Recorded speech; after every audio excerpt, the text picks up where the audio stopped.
அனைவருக்கும் வணக்கம். அருள் astro TV நேயர்களுக்கு வணக்கம், வாழ்த்துக்கள். நான் உங்கள் ஜோதிடர் ஆற்காடு ராம்குமார், ஆற்காடு ஸ்ரீ சக்தி ஜோதிட நிலையத்திலிருந்து. இன்னைக்கு தசை வரிசை பயணம்.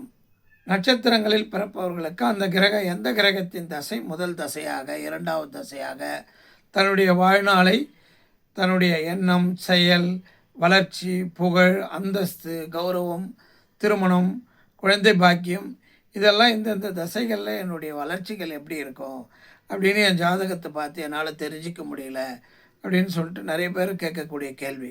அந்த கேள்வி என்னுடைய இந்த வயசில் எப்படி இருப்பேன், போன வயசில் எப்படி இருந்திருப்பேன், அடுத்த வயசு அடுத்த தசை வரும்போது என்னுடைய பலன்கள்லாம் என்னெல்லாம் இருக்கும் அப்படின்றதெல்லாம் ஜாதகத்தில் தசாபுத்திகளின் வழியில் தான் அந்த விஷயத்தை மிக எளிமையாக அறிந்து கொள்ள முடியும்.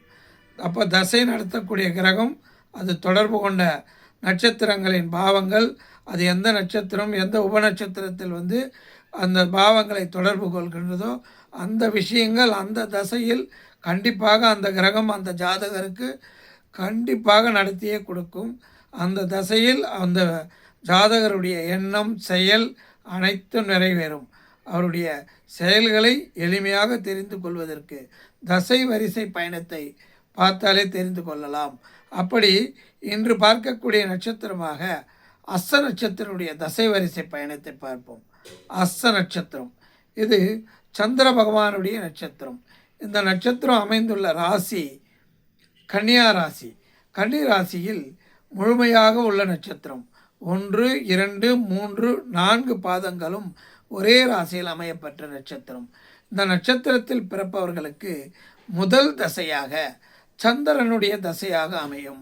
சந்திர தசை 10 வருடங்கள் அனுபவித்த பிறகு அதற்கடுத்து செவ்வாய் மகா திசை 7 வருடங்களும், அதற்கு பிறகு ராகு மகா திசை 18 ஆண்டுகளும், அதன் பிறகு குருமகா திசை 16 ஆண்டுகளும், அதன் பிறகு சனி மகா திசை 19 ஆண்டுகளும், அதன் பிறகு புதன் மகா திசை 17 ஆண்டுகளும், அதன் பிறகு கேது மகா திசை 7 ஆண்டுகளும், அதன் பிறகு சுக்கிர மகா திசையை 20 ஆண்டுகளும், அதன் பிறகு சூரிய மகா திசை 6 ஆண்டுகள்.